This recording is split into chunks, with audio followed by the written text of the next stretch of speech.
Madam President, we congratulate Colombia on assuming the presidency of the UNSC this month. We wish you every success. We thank the People's Republic of China for their impeccable presidency. Madam President, we note that Romania rushed to convene this meeting and immediately leveled baseless and biased accusations against Russia. We believe that the primary purpose of our today's gathering is to satisfy the demand by Western countries to generate yet another wave of anti-Russian hype, by hook or by crook.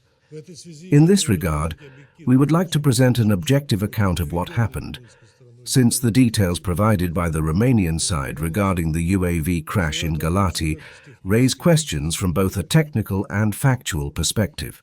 The Russian armed forces did conduct operations targeting the military infrastructure of the Kyiv regime in the early hours of May 29th. These actions are being taken in response to the terrorist attacks carried out by the Kyiv regime against Russian civilian infrastructure, which are consistent and systematic in nature. As part of those operations, we launched strikes to target facilities of the Reni seaport in the Odessa region, through which our former Western partners supply military cargo for the Ukrainian army. There, those shipments are unloaded, stored, and then distributed throughout Ukraine to be used in attacks against our civilians. Naturally, we will destroy such shipments as early and as remotely as possible. According to official Romanian data, there was a missile impact spotted in the city of Galati, allegedly involving a Russian Geran 2 UAV which, as they say, hit the roof of an apartment building. A warhead of such a UAV carries approximately 50 kilos of explosives.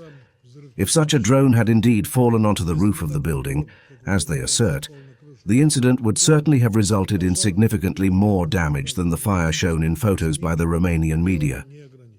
The roof would have been destroyed completely. The distance from the port of Reni to the above-mentioned house in Galati is 19.5 kilometers. If the Ukrainian army had an intention to intercept the Russian UAV in Reni, the drone would have fallen there and certainly would not have flown that far without detonating in mid-air. All circumstances of the incident must be established through a thorough, objective and depoliticized investigation, primarily with the involvement of the Russian side. We are ready to participate in such an investigation, but of course, only if we are provided with objective data and the drone debris for analysis. Only then will we be able to assess what happened. This is precisely how we acted in our contacts with US representatives in December 2025, when we handed over the mission controller and other components of the Ukrainian UAVs that attempted to attack the Russian president's residence in Valdai.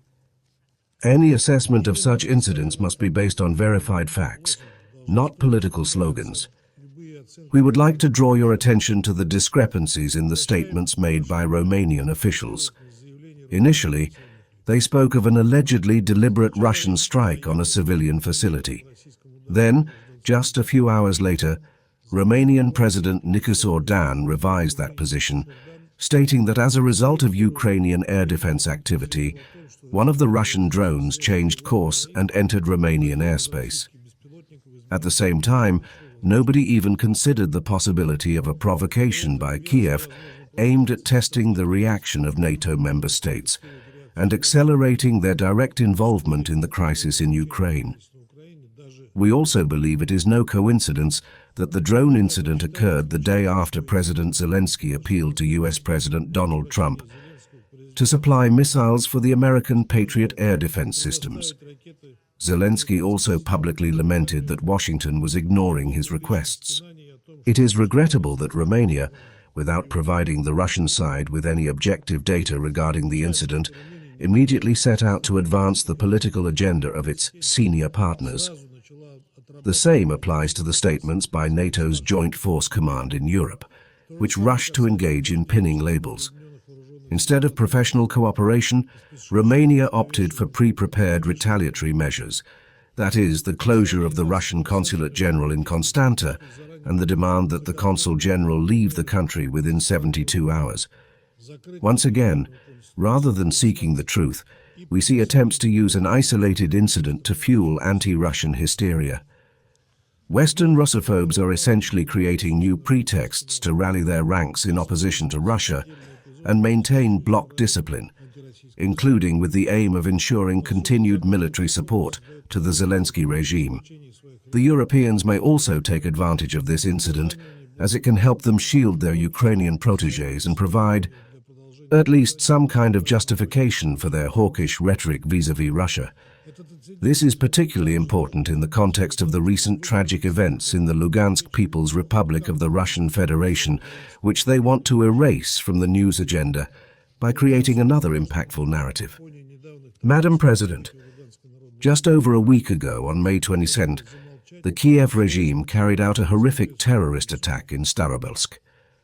As a result of Ukrainian strikes on a dormitory of a pedagogical college, 21 people were killed, mostly young women, and over 40 students were injured. The whole world learned of yet another atrocity committed by the Kyiv regime, but only the Western political establishment, including our Western colleagues on the Security Council, chose to ignore this act of terrorism. Not a single word of condolence, only accusations of fake news and lack of information. You all attended those meetings and must remember this well.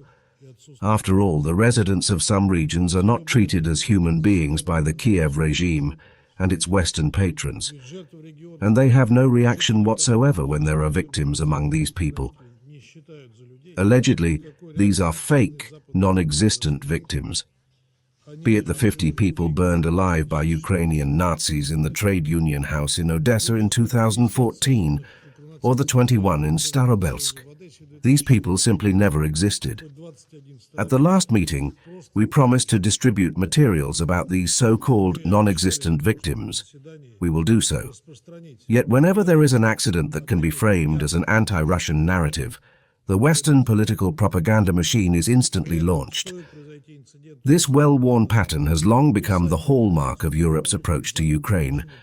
Each new incident involving a missile, a drone, or their fragments falling on EU territory is treated as a ready-made news hook. First come accusations against Russia, followed by political conclusions that are tailored to fit these accusations. And only later, but not necessarily, can the discussion of the facts begin.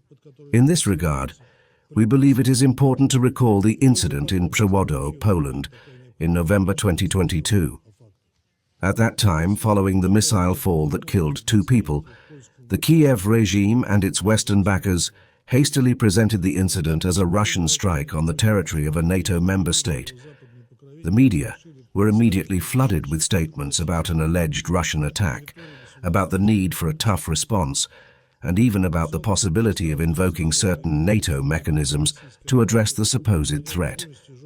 In other words, the Ukrainian authorities were essentially attempting to use the deaths of people to provoke a direct clash between Russia and NATO.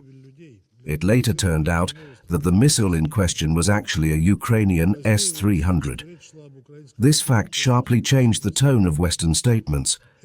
The confidence vanished immediately, and loud accusations gave way to very cautious remarks. But the main thing never happened.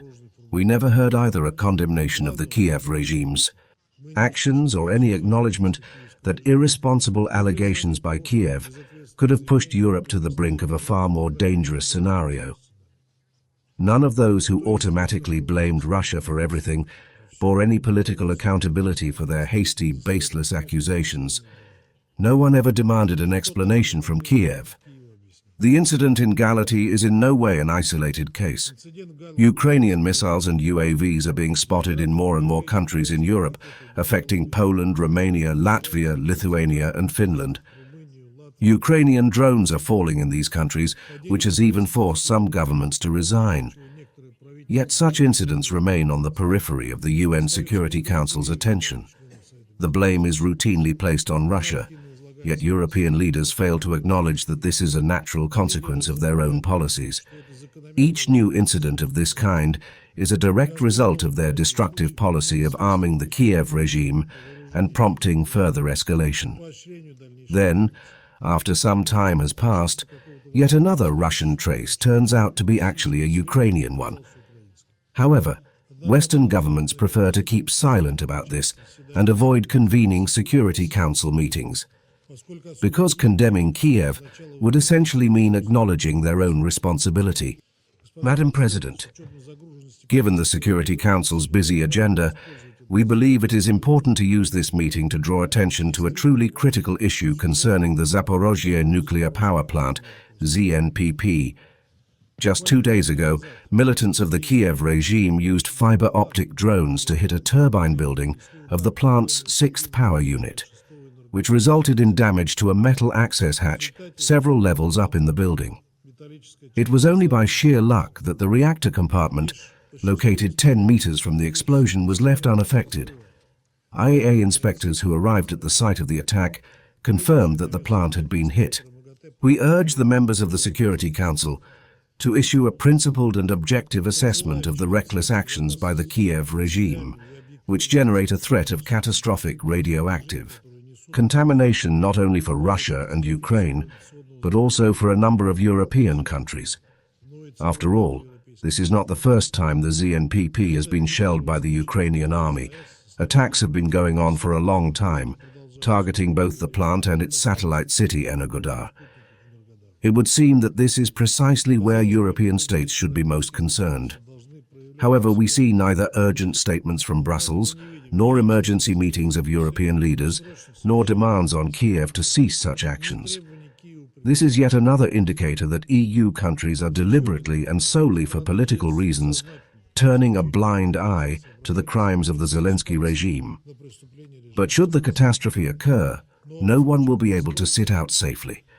Radioactive contamination knows no national borders. Its consequences will affect the entire European continent. The reaction of the UN Secretariat and the IAEA to the current situation is particularly perplexing. They are trying to wear two hats, expressing concern and speaking of the need to exercise restraint and avoid escalation. Their vague rhetoric and all their unsubstantiated calls for peace do little to diffuse the current escalation. Unfortunately, they only create an atmosphere of impunity, egging the Kyiv regime on to commit new crimes. Thank you.